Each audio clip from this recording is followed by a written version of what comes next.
my god, I'm wilding now. Man, how many times did I say wilding in this video? If you could take a shot for how many times I said wilding in this video, would you be drunk enough? Food for thought. Hi guys, you are welcome back to Share Indulgence. I'm Sherry Femi Ido, and I know you have missed me. And yes, I know I've been like MIA, but like apologies. How is everyone doing? I hope everyone's keeping safe, especially with the whole COVID-19 situation. Cases are going up, but like the preventive measures we take now is what would actually like reflect later. So current situation is that there's a lockdown in ABJ. How have you guys been? Man, I've almost lost my mind in this whole lockdown situation, but there is God. I mean, some of you are eating like teeth. You have finished your lockdown snacks. Some of you are actually getting creative. Some of you are going crazy on TikTok. You are wilding. It's all good. No one is casting anyone. I mean, some of you have learned new stuff. I know someone told me she learned how to make pancakes yesterday. I learned how to braid my hair using attachments. There's a lot of things you cannot achieve this lockdown as long as we are being safe, okay? And practicing social distancing. For those who are working from home, shout out to you guys. You guys are doing great. And let me just tell you one crucial thing for you introverts that this is not affecting that much. Go outside and get some vitamin D. You need the sun. Like, let the sun roast you small, then you get back into your house, okay? But generally though, I hope everyone is being safe. We're chopping live from my bedroom. Yes, I know, it's a lot of pink, which is the cliche girly thing, but this is not me. Anyways, that's not the issue at hand. What I'm here to talk about today now is dragging. Dragging on many different levels. Dragging of celebrities. In fact, I think today's one is Juliet Ibrahim. Yesterday was Burna. The point in time was Toke Makiwa, then Funke Akindele, then Ayo Maku. Like, Twitter NG streets have been crazy. But the one I really want us to discuss is the one that happened like 2 weeks back. And it's kind of still ongoing if we really look at it. They dragged us as a country. They dragged our president. They dragged us like small tiger gen, that blue and that. The rope cut, and they still fixed it and dragged us, and they are still dragging us.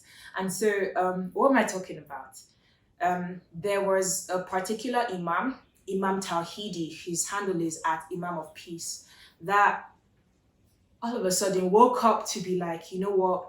He's exposing terrorists. He's not a terrorist enabler. He stands for the Nigerian people. I mentioned out Buhari and called him out and said he is a corrupt politician. He's a dumb person. Like, anyone who supports him is foolish. Anyone that voted for him is foolish. In fact, I'll drop a lot of screenshots after this video so you can kind of follow through with all that has been going on, the juicy ones, of course. And of course, all this came as a result of the fact that at the time, our president had not addressed us or even given the instructions for the lockdown that's happening now. And the one time that he even spoke about this virus, he said, or rather he pronounced it as COVID-19. Hey y'all, come look at this. From COVID-19 virus. I'm still embarrassed for him. But that's not even the case. Right now, he's still being dragged, which is why I'm raising it up. And that the dragging brought two different reactions, you know. It sparked outrage.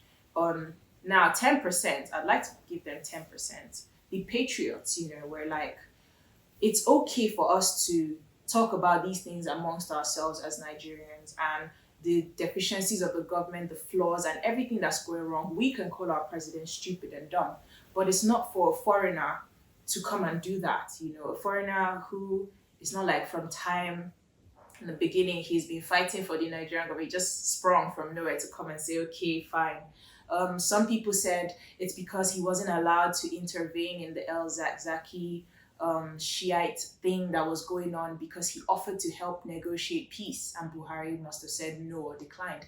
Some say he has an agenda. Some are waiting for the other shoe to drop. And also because he once identified himself as an extremist, an anti-Semite. So people are like, why should you allow a foreigner come and do this? Like, it's okay for us to say amongst ourselves, if you have a deadbeat dad, it's okay for your family, amongst your family members, you can shade the man, be like, it's your father, not try, it's useless, it's stupid, ran away, blah, blah, blah. But like, a stranger cannot just come and say the same things and you just take it. If anything, you tell them, keep quiet, or this is not for you, or, you tell them to kind of mind their business. But on the other hand, there's like the 90% who's grateful for this man, and they're like, these are things that Nigerians try to air on a daily basis. You can't even take this thing national because freedom of speech does not mean freedom after speech, especially with this government, right? And you will get attacked, you will get shut down. In fact, there are some people, Buhari's, God Almighty, they're like the worst. But where is all this leading to? What am I talking about? I want to just know your opinion. Now, as a person who's been active in like the international sphere a lot, and hey, I was a diplomat's kid, right? So I can understand where the 10% are coming from. When you travel out or when you're amongst your international counterparts, no one singles you out as the good Nigerian that didn't vote for Buhari. No one singles you out as the Nigerian that's not the scammer or that has sense until they get to know you, and hey, you might not have that time. But generally, what they use to judge you is your national reputation.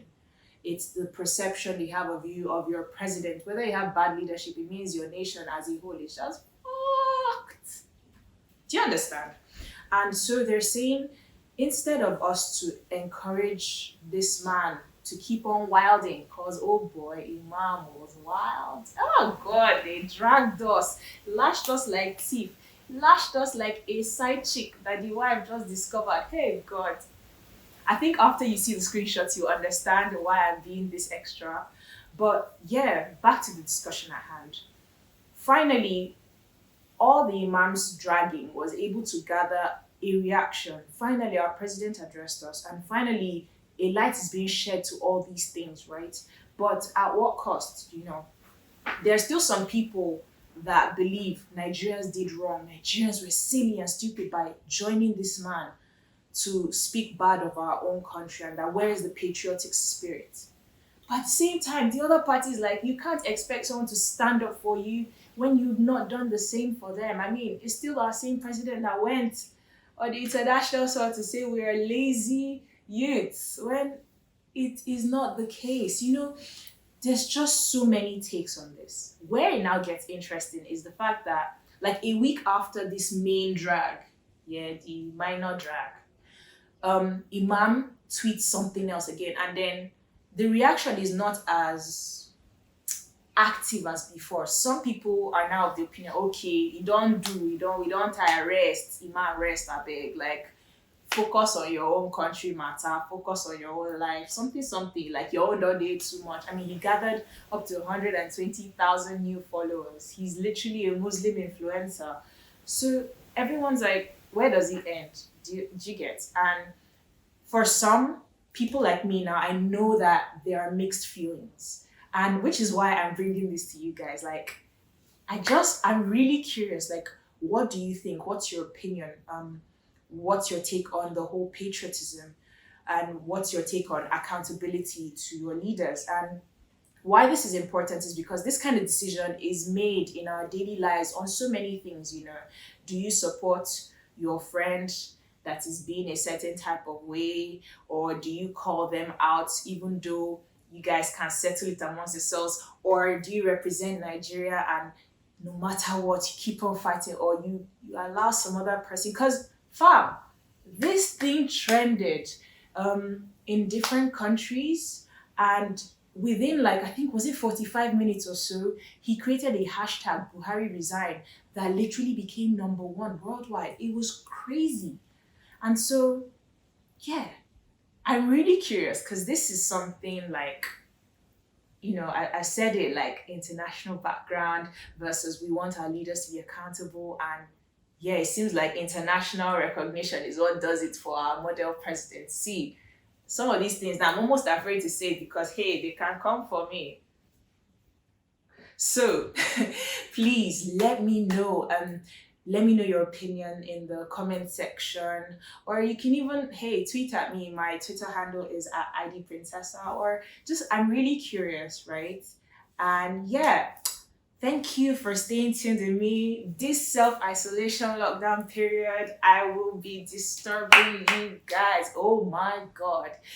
You ain't seen nothing yet, but please make sure you like, make sure you subscribe, comment, and please go and watch the previous videos. Subscribe, put your notifications on. Anyways, take care, okay? Have a good one. Don't go out.